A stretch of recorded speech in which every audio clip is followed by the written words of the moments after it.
극심한 관절통을 유발하는 질환 통풍. 처음에는 주로 엄지발가락 관절에 생기지만 시간이 지나 악화하면 손가락과 발목, 무릎 등 전신 관절에 생길 수 있다는데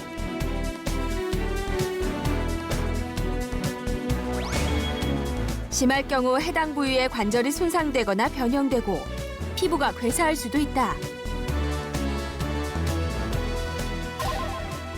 통풍은 대개 남성들에게 생기는 것으로 알려졌지만 폐경기 이후에는 여성들도 주의가 필요하다는데 통풍이 무서운 또 하나의 이유는 바로 합병증 때문. 잘 치료하지 않으면 뇌졸중을 비롯해 만성 콩팥병, 심근경색증의 발병 위험이 높아질 수 있다. 합병증을 막기 위해 무엇보다 중요한 건 꾸준한 치료와 건강한 식습관. 오늘 통풍의 관리법과 예방법에 대해 101세의 프로포즈에서 알려드립니다.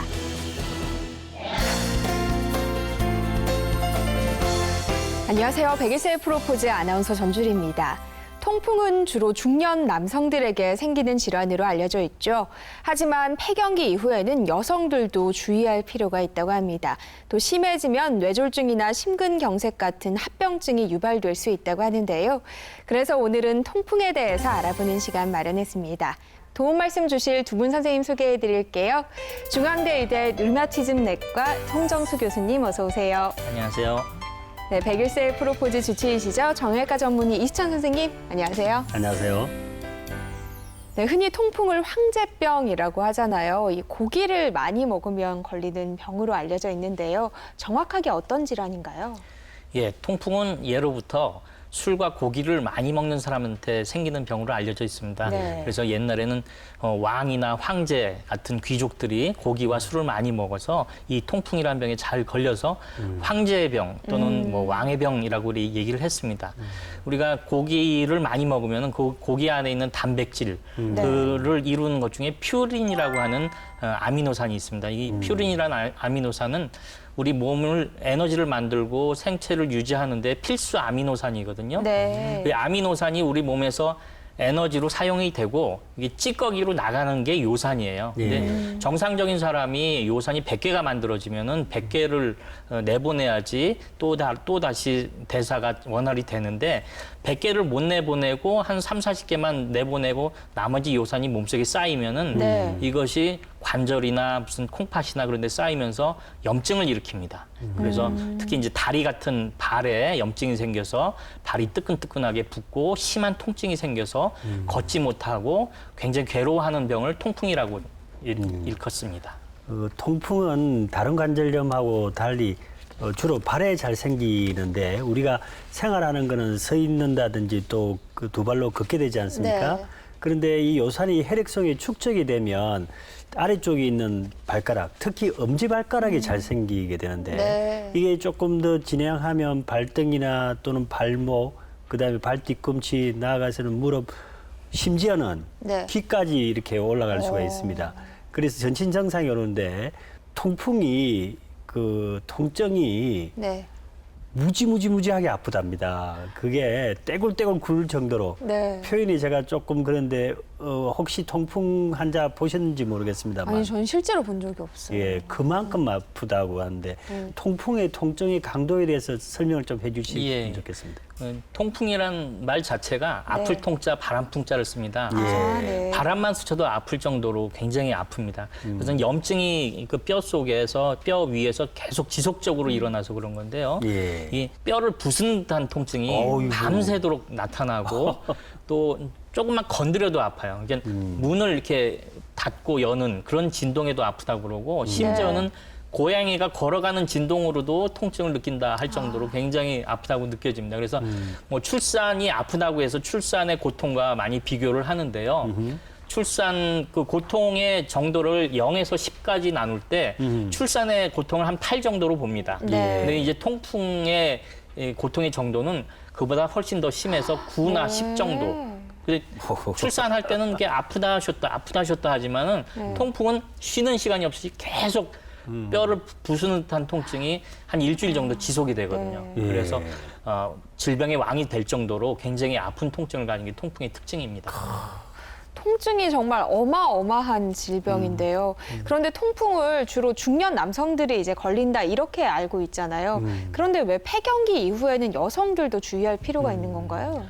원래 통풍은 술과 고기를 좋아하는 중년 남성들에게 잘 생기는데요. 네. 요즘은 뭐 술과 고기를 젊은이들도 많이 먹어서 젊은이들에게도 통풍이 잘 생깁니다. 근데 여성에게 난소에서 나오는 에스트로겐이라고 하는 여성 호르몬이 있는데 네. 그 에스트로겐이라는 여성 호르몬은 강력한 요산 배설 촉진제로 작용을 하고 있거든요. 네. 그래서 폐경기 이전에는 여성들에게 요산이 낮기 때문에 통풍이 거의 안 생겨요. 근데 이제 폐경기가 지나고 에스트로겐이 몸속에서 떨어지면은 여성에게도 통풍이 생깁니다.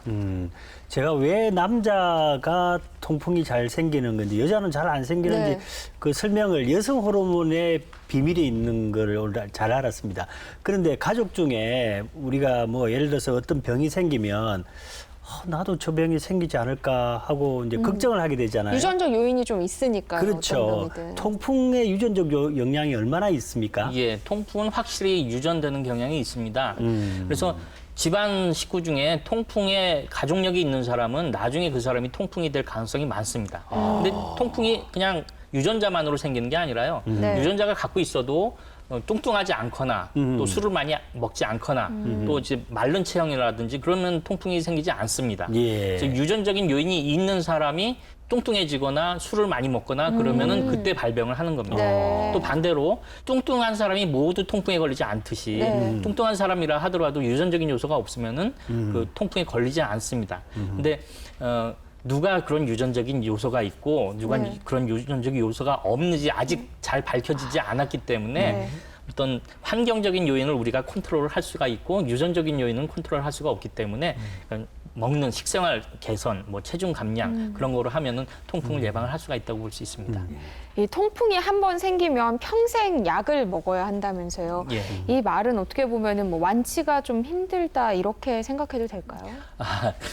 완치보다는 조절의 개념으로 치료하는 병입니다. 네. 그러니까 우리가 고혈압이나 당뇨병을 완치가 안 되기 때문에 불치병이라고 얘기하지는 않습니다. 그렇죠. 예. 우리가 관리를 잘해야 된다. 관리하면은 조절이 가능한 병 그렇게 얘기하듯이 통풍도 마찬가지로 우리가 관리를 하면 돼요. 근데 요산 관리를 하는 거죠. 통풍의 네. 원인이 요산이 올라가서 생기는 거니까 요산의 농도를 7 이하로 7mg/dL 이하로 떨어뜨리면은 요산이 우리 몸에 더 이상 축적되지 않거든요. 예. 예, 그래서 요산을 떨어뜨리는 치료를 거의 평생 해야 된다. 예. 그리고 우리가 당뇨병 환자들이 정기적으로 피 검사를 해서 혈당을 관리하고 혈당이 높으면 약을 올리고 혈당이 낮으면 약을 내리고 그렇게 하듯이 요산도 이렇게 높으면 약을 조금 올렸다가 또 요산이 많이 떨어지면 약을 조금 줄여도 됩니다. 네. 그래서 약으로 평생 조절을 해야 됩니다. 예. 평생 관리해야 될 질환이 또 하나 더 생겼어요. 당뇨, 고혈압만 알았는데 이제 통풍도 만약에 걸리면 네. 평생 내가 관리를 해야 되겠다는 걸 알아야 되겠는데 우리가 관절염 생겼다고 뭐 생명에 지장이 있다든지 이런 이야기는 안 하거든요. 예. 그런데 통풍은 심근경색 또는 뇌졸중까지 생기니까 예. 생명하고도 관계되는데 이 통풍이 합병증이 많다면서요. 예, 통풍에서 관절이 아파서 환자들이 죽지는 않습니다. 근데 만성 콩팥병, 그다음에 심근경색증, 예. 또 뇌졸중 어. 그런 걸로 인해서 또 사망률이 증가를 합니다. 어이구. 그래서 그렇듯이 통풍 환자들은 그냥 관절염만 생기는 게 아니라 고혈압, 당뇨병, 고지혈증, 동맥경화, 또 만성 콩팥병 그런 합병증이 생겨서 성인병을 이뤄서 사망률을 증가시키게 하는 병입니다. 이 통증도 참 무섭지만 어떻게 보면 합병증이 또 더 무서운 예. 질병인 것 같은데요. 그렇다면 통풍의 치료는 어떻게 이루어지게 되나요? 통풍은 그 진행 과정이 네. 네 가지 단계를 거쳐요. 첫 번째는 무증상 고요산 혈증이라고 해서 피 검사를 했는데 우연히 요산이 높게 나오는 거예요. 이게 7이 넘어가면 요산이 높다고 그러는데 네. 뭐 8, 9, 10 그렇게 올라가는 경우를 무증상 고요산 혈증이라고 그러는데요. 그때는 발가락도 안 아프고 콩팥에 문제가 생기지도 않고 콩팥에 돌도 안 생기고 그런 합병증이 없고 증상도 없는데 네. 우연히 신체 검사 했는데 피 검사에서 요산 수치가 뭐 7 이상 나올 때를 무증상 고요산 혈증이라고. 네. 네. 그거는 그냥 통풍의 전기죠. 예. 그래서 그럴 경우에는 왜 요산이 올라갔는지, 술을 많이 먹는지, 자기가 뚱뚱한지, 고기를 많이 먹는지 그런 거를 관리를 해서 요산을 떨어뜨리게 하는 게 중요합니다. 그런데 무증상 고요산 혈증이 있는 사람이 100명이라면 그중에 실제 통풍이 있는 사람은 15명밖에 안 됩니다. 네. 그래서 요산이 높다고 다 통풍이라고 그렇게 생각하실 필요는 없고요.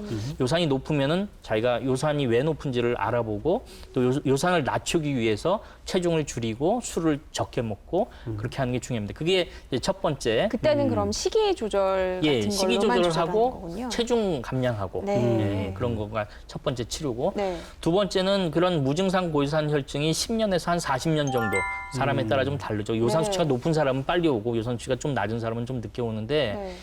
그 무증상 고요산 혈증이 지나고 난 다음에 첫 번째 발작이 온 거를 급성 통풍 발작이라고 합니다. 너무 아프니까 이거 발작이라고 그러거든요. 그래서 굉장히 발에 염증이 심해갖고 뜨끈뜨끈하고 또 걷지 못하고 손도 못 대게 아플 정도로 그거를 이제 급성 통풍성 관절염이라고 합니다. 네. 그래서 그 통풍 발작이 오면은 소염제하고 진통제하고 그런 약을 빨리 먹어서 염증과 통증을 가라앉히는 게 네. 예, 치료고요. 그다음에 세 번째 단계가 간헐기 통풍이라고 해요. 그때는 염증이 가라앉고 증상이 하나도 없는 때예요. 근데 그때 그냥 무심코 넘어가면 안 되고 그때 요산을 떨어뜨리는 치료를 해야 됩니다. 만약 요산이 높은 사람은 네. 약을 써서 요산을 5 이하로 떨어뜨려야지 재발을 안 하지. 근데 다 낫다 생각하고 약을 안 먹고 평소와 같이 술 많이 마시고 고기 많이 먹고 뚱뚱한 상태를 유지하고 그러면 6개월 이내에 또 재발이 옵니다. 6개월 이내에. 그렇군요. 수치가 일단 높으면 떨어뜨려야 된다는 말씀이죠? 예. 그런 그 통풍 치료를 제대로 하지 않았을 때 한 10년쯤 지나면 만성 결절성 통풍이라고 하는 마지막 최후 단계가 옵니다. 그럴 때 되면은 몸에 요산 덩어리 결절이라고 그래요. 통풍 결절이라고 하는 게 발에도 쌓이고 발목에도 쌓이고 무릎에도 쌓이고 귀에도 쌓이고 온몸에 다 그게 쌓일 수가 있습니다. 그래서 그렇게 오면은 이제 뼈에도 손상이 와서 뼈가 부서지고 뼈가 녹아나고 또 콩팥도 망가지고 그래서 그런 경우에는 요산 떨어뜨린 약을 거의 평생 그렇게 드신다. 그렇게 해서 정기적으로 검사하고 약을 평생 드셔야지 조절이 가능합니다. 예. 그러면 만약에 좀 증상도 사라지고 예. 뭐 식이 조절도 내가 잘하고 예. 있다 이런 임의로 생각해서 약을 뭐 끊게 되거나 이러면 어떻게 되나요? 그런 게 가장 흔히 저지르는 실수 중에 하나예요. 네. 그러니까 증상도 없고 피 검사를 했더니 요산도 한 뭐 6 이하로 잘 떨어지고 이제 다 났나 보다. 네. 그리고 이제 병원을 안 가요. 그런 사람들이 반드시 6개월 있다가 1년 있다가 2년 있다가 90% 이상이 2년 이내에 또 재발을 합니다. 그래서 똑같은 통증을 일으키고 또 시간이 지나면 지날수록 요산이 더 많이 쌓여서 더 심한 통증과 염증을 일으키게 되는. 네. 그래서 증상이 없는 환자라 할지라도 정기적으로 피 검사를 하고 또 정기적으로 약을 그럼 거의 평생 드신다고 그렇게 생각을 하십시오. 네. 우리가 고혈압이나 당뇨병도 증상이 없다고 약을 안 먹으면 혈압이 올라가고 그렇죠. 이 혈당이 올라가서 합병증이 생기듯이 우리가 증상이 없다고 통풍 환자들이 통풍약을 안 먹으면은 반드시 통풍 재발이 생기고 또 합병증이 생길 수가 있기 때문에 그렇습니다.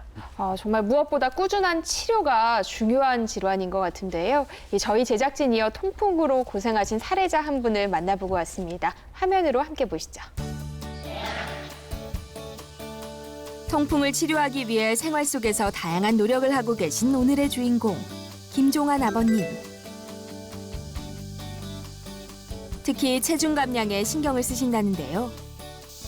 통풍을 알은 지가 한 15년 되는데,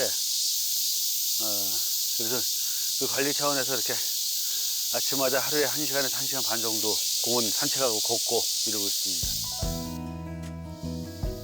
사실 통풍이 발병하기 전에는 건강보다 순간의 즐거움과 편안함이 먼저였다고 합니다.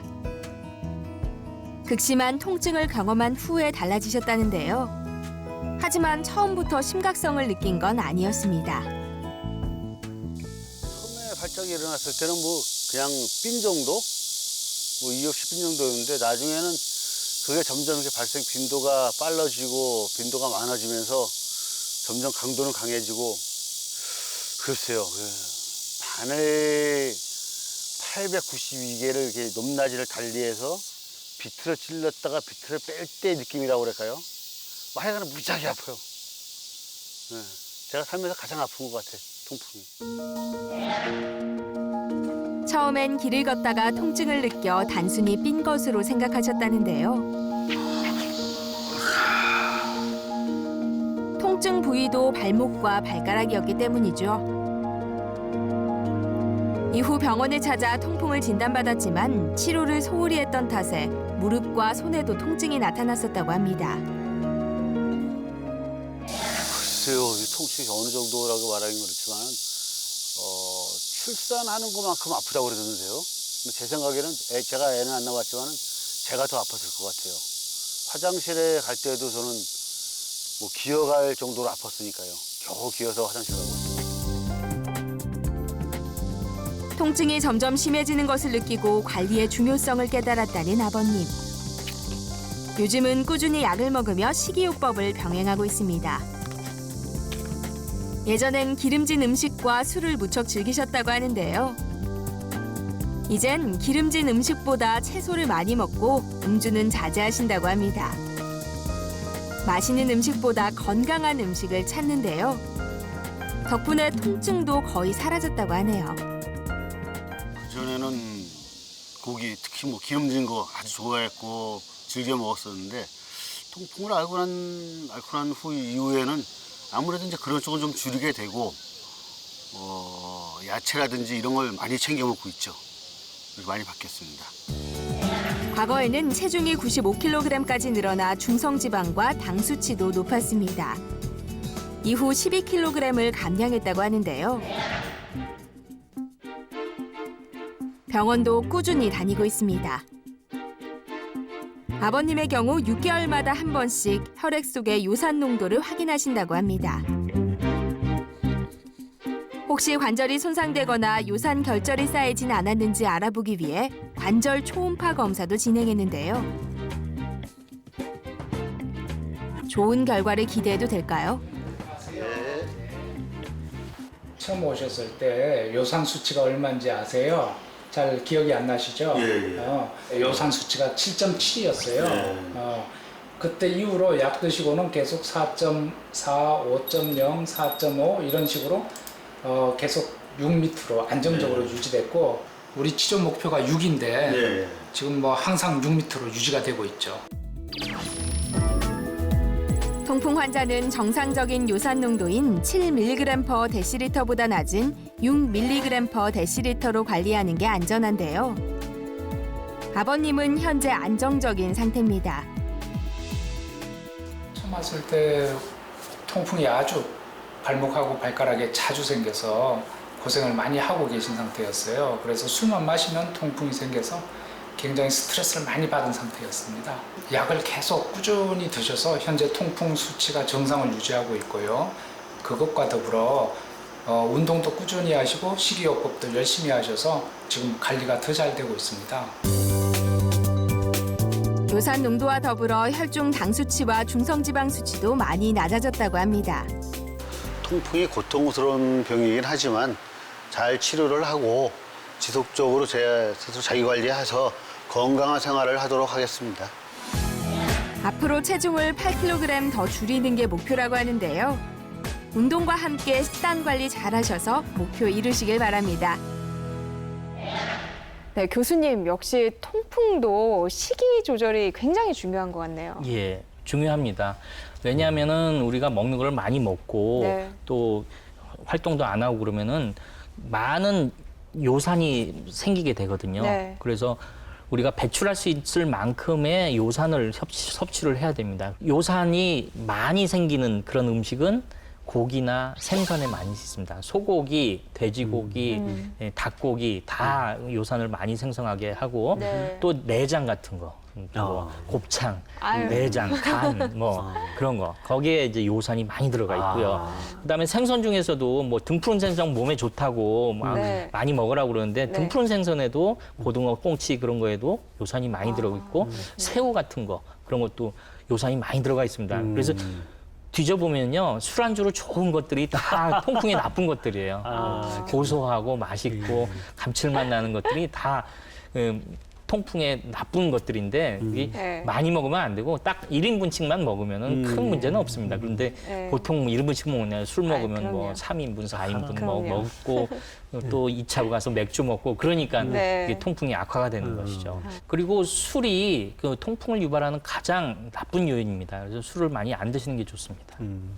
그 술도 잘 먹지 마라 그러시고 등푸른 생선이 원래 류마티스 관절염에는 긍정적인 음식이거든요. 네. 그리고 등푸른 생선, 고등어나 이런 게 좋은 영양소가 있으니까 건강식인데 다만 통풍에서는 이걸 좀 자제하시는 게 좋겠다는 이야기인데 안주로 곱창이나 이런 것도 안 좋다 그러면 술은 조금만 먹겠습니다만 안주는 그럼 뭘 추천하실 수 있겠습니까? 그러게요. 술 드실 때 안주 먹는 재미로 술을 많이 먹는데요. 예. 빈속에 먹으면 또 안 좋잖아요, 예, 선생님. 예. 통풍 환자에게서 안주로 제일 좋은 거는 치즈입니다. 예, 치즈하고 야채 샐러드. 예. 그런 것들, 치즈하고 섞은 샐러드 예. 그런 걸 먹으면 좋은데 곱창이라든지 뭐 생선이라든지 고기도 완전히 먹지 말라 그런 건 아니고요. 먹어도 조금씩만 드시라. 예. 1인분씩만 드시라. 그러면 좋고 뭐 꼭 안주를 많이 드셔야겠다. 그러면 이제 치즈나 야채 네. 그런 걸 많이 드시면 좋겠습니다. 감사합니다. 참고하겠습니다. 예. 또 반대로 좀 퓨린의 함량이 적어서 요산이 좀 덜 쌓이게 하는 그런 음식들은 어떤 게 있을까요? 예. 그런 음식들이 있습니다. 네. 그래서 쌀이나 밀이나 보리나 그런 곡류들은 그 퓨린이 거의 없어요. 네. 요산을 별로 생성되지 않습니다. 그다음에 야채 종류. 모든 야채 종류는 퓨린이 많다 하더라도 다 배설이 되고 요산을 거의 만들지가 않아요. 그래서 식물성 음식은 뭐 다 드셔도 된다 그렇게 생각하도 되고요. 그다음에 계란류, 계란, 뭐 메추리알, 오리알 그거 다 괜찮습니다. 예. 거기에도 요산이 별로 안 들어가 있고 그다음에 낙농 유제품 있죠. 우유나 치즈 같은 거예요. 예, 거기에는 거기도 요산을 떨어뜨리는 효과가 있어갖고 유제품도 좋습니다. 그런데 우유, 치즈 유제품이 고기와 같은 동물성 단백질이 많다고 제가 알고 있는데 예, 그거 예. 괜찮은 겁니까? 예. 오늘 동물성 단백질이 있지만은 이 우유 안에는 오로산이라고 하는 물질이 있는데요. 예. 그 오로산이 요산 배설을 강력하게 촉진을 시켜요. 그래갖고 피 속의 요산을 떨어뜨리는 역할을 하거든요. 그래서 네. 우유나 치즈 같은 거는 안심하고 드셔도 됩니다. 오르산에 있기 때문에 동물성 단백질이지만 서로 상쇄될 수 있다. 예. 그래서 괜찮다는 말씀이죠. 예. 네. 또 요산이 몸속에 쌓여서 이제 걸리는 병이 통풍이니까요. 이 요산을 배출하기 위해서 뭐 물을 많이 마신다거나 이러면 좀 도움이 되지 않을까라는 생각이 드는데요. 교수님 어떤가요? 예, 맞습니다. 그 물을 많이 마시면 그만큼 많이 빠져나가게 되죠. 네. 그래서 우리는 2리터 이상, 뭐 그리고 심한 경우에 3리터 정도 이렇게 마시라고 그러고요. 네. 탈수가 되면은 혈청 요산이 피 속의 요산이 점점 증가되면서 통풍이 악화되는 경우가 많거든요. 그래서 물을 한 3리터 이상 많이 마시라고 그렇게 얘기를 합니다. 네, 이 외에도 통풍과 관련한 여러 가지 질문들 궁금하실 텐데요. 그래서 준비했습니다. 친절한 진료실. 여러분들의 궁금증부터 살펴볼게요. 먼저 운동을 너무 많이 해도 통풍이 생길 수 있다던데 정말 그런지 궁금해하시는 분들 계셨고요. 통풍이 류머티즘 관절염이나 퇴행성 관절염과 어떻게 다른지 질문 주셨습니다. 그리고 냉찜질을 하면 통풍으로 인한 통증을 줄일 수 있는지 궁금해하신 분들 많았습니다. 교수님, 냉찜질이 이 통증을 줄이는 데 도움이 될까요? 예, 냉찜질이 통풍 발작이 왔을 때 냉찜질을 하면은 그 혈관이 축소가 되면서 염증 반응이 가라앉습니다. 그래서 냉찜질이 도움이 되는데요. 냉찜질은 임시 방편이고 사실 그보다 더 좋은 거는 빨리 발작이 왔을 때 소염제, 진통제를 빨리 먹어서 염증을 깔아앉히는 것이 가장 좋은 치료입니다. 그래서 그게 안 되면 빨리 응급실로 가시든지 그렇게 하는데 응급실에 갈 형편도 안 되고 준비해 놓은 약도 없고 그럴 때는 온찜질보다는 냉찜질이 훨씬 낫다는 얘기입니다. 온찜질을 하면은 혈관이 확장되면서 백혈구가 많이 몰려들어서 염증이 더 확산이 됩니다. 그래서 냉찜질을 하는 게 도움이 됩니다. 굉장히 팁이에요. 그러니까요. 냉찜질로 통풍은 일단 다스려야 된다. 네, 그리고 통풍이 류머티즘 관절염, 퇴행성 관절염과는 어떻게 다른지 궁금하셨어요. 제가 설명을 조금 드리면 통풍은 남자가 좀 많이 생긴다고 말씀을 드렸죠. 네. 그런데 류마티스 관절염이나 퇴행성 관절염은 여성에 주로 많이 생기는데 상대적으로 류마티스 관절염은 젊은 여성, 퇴행성 관절염은 역시 연세 든 분이 많이 생기겠죠. 통풍이 요산 수치가 높아서 이 질환이 생기는 거니까 검사도 진단도 피검사 위주가 될 거고 네. 치료도 요산을 떨어뜨리는 게 중점을 둘 것 같습니다. 그런데 퇴행성 관절염은 나이가 많이 들어서 힘든 일을 많이 해서 생기는 병이니까 네. 검사와 진단이 진찰과 엑스레이가 위주지 피검사는 별로 그렇게 도움이 안 되고 치료도 소염 진통제 위주가 된다 그런 걸 말씀을 드리고 류마티스 관절염은 면역 체계 이상이니까 약이 면역 조절하는 약 그리고 다양한 약을 쓰니까 조금 복잡한 치료가 될 것 같습니다. 통풍이 엄지발가락이 잘 생긴다는 거를 네. 말씀드렸지만 류마티스 관절염은 손가락 발가락의 대칭적 작은 관절에 주로 생기고 퇴행성 관절염은 꼭 그런 건 아니지만 그래도 무릎이나 어깨처럼 큰 관절 위주로 생긴다는 게 차이가 있겠습니다. 네. 또 통풍이 운동을 좀 심하게 해도 유발될 수 있다고 하던데 진짠가요? 예, 운동을 급격히 심하게 하면은 근육이 파괴가 됩니다. 근육이 파괴가 되고 네. 조직이 파괴되는데 그 근육 조직 안에는 퓨린이 들어가 있어요.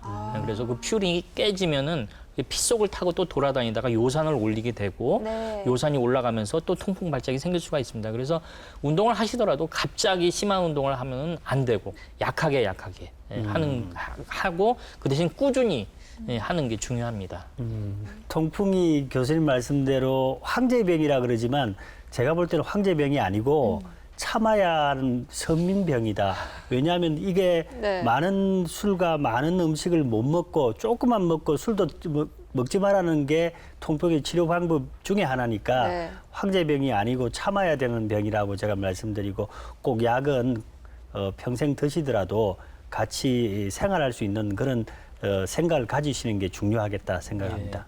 요즘은 또 통풍약이 그렇게 옛날 약처럼 뭐 피부 발진이 나거나 뭐 부작용이 심한 그런 약이 없고 새로운 약들이 계속 개발되고 있거든요. 네. 근데 그런 약들이 다행히 장기간 평생 써도 뭐 간이나 신장이나 그런 데 큰 부작용을 주지 않고 네. 안심하고 평생도록 먹을 수 있는 약들이 많이 개발됐으니 안심하고 병원을 찾아가셔서 약을 드시면 될 것 같습니다. 예. 네. 건강은 밥상에서부터 시작된다는 말이 있죠. 그만큼 내가 먹고 있는 음식이 내 건강을 결정짓는다는 뜻일 텐데요. 이 건강한 식생활 실천하시면서 여러분들의 건강 지켜보시기 바랍니다.